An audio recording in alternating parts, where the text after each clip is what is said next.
شروع اللہ ہی کے نام سے جو بڑا مہربان نہایت رحم کرنے والا ہے۔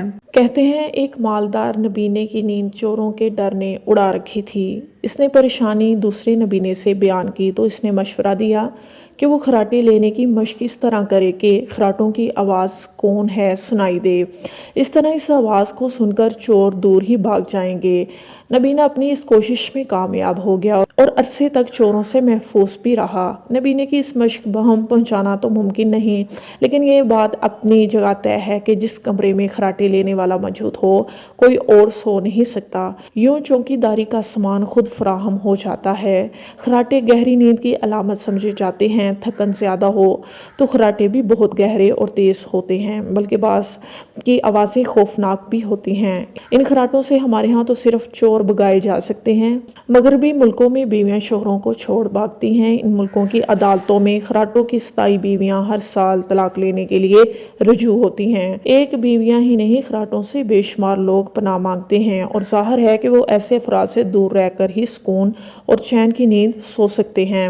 مغربی ملکوں میں خاص طور پر فلیٹس کی دیواریں عام طور پر لکڑی کی ہوتی ہیں۔ یہ اگر ساؤنڈ پروف نہ ہوں تو پڑوسیوں کی نیندیں حرام ہو جاتی ہیں۔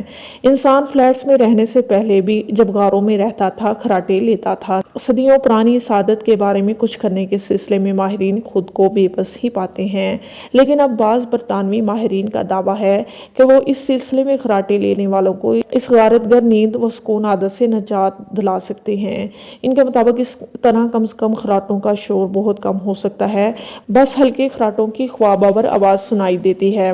طبی اعتبار سے خراٹوں کے کئی اسباب ہو سکتے ہیں، مثلاً ناک سے حلق تک جانے والی نالی میں کوئی نقص یا رکاوٹ اس کا سبب ہو سکتی ہے۔ ناک میں نرم نسیں بھی بن جاتے ہیں اور سانس کی تکلیف بھی اس کا سبب بن سکتی ہے۔ اسی طرح اسے عام طور پر ناک کی ہڈی بڑھ جانے کا عرضہ قرار دیا جاتا ہے۔ ان شکایات کی وجہ سے سانس کی آمد رفت آزادی کے ساتھ نہیں ہوتی۔ ناک میں مسیں بن گئی ہیں تو انہیں عمل جراحی سے دور کیا جا سکتا ہے۔ سائنس کا دواؤں سے علاج ہو سکتا ہے یا پھر اسے بھی نشتر سے دور کیا جا سکتا ہے۔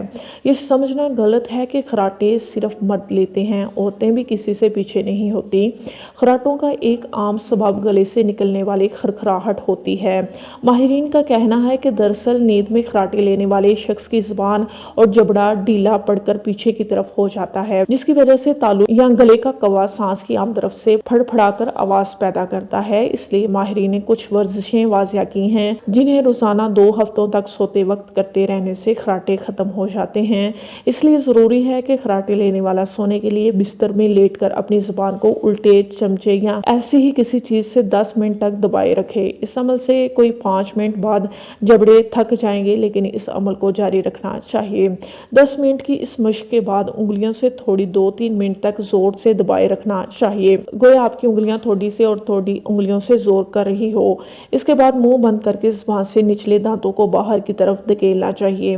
یہ عمل 3-4 منٹ کر کے سو جانا چاہیے۔ زیر تجربہ 250 سے زائد افراد کی بیویوں میں سے اکثر نے 2 ہفتوں کے بعد اپنے شوہروں کے خراٹوں میں نمایاں کمی کی رپورٹ دی، بلکہ اکثریت نے خراٹوں کے مکمل خاتمے کا اعتراف کیا، باقی نے انہیں قابل برداشت قرار دے دیا۔ بہرنوں ان سے حلق اور زبان کے عضلات میں ڈھیلے پن کی شکایت کم ضرور ہو جاتی ہے، جسے اصطلاحاً عضلاتی استراخاء قرار دیا جاتا ہے۔ یہ ورزشیں بیویوں کو شوہروں سے بھاگنے سے روک سکتی ہیں۔ بقول ایسی ایک بیوی کے 72 سال تک اپنے شوہر کے خراٹے سننے کے بعد میں تنگ آ کر طلاق لینے کا فیصلہ کر چکی تھی، لیکن بھلا ہو ان ورزشوں کو جنہوں نے طلاق کا خطرہ ٹال دیا۔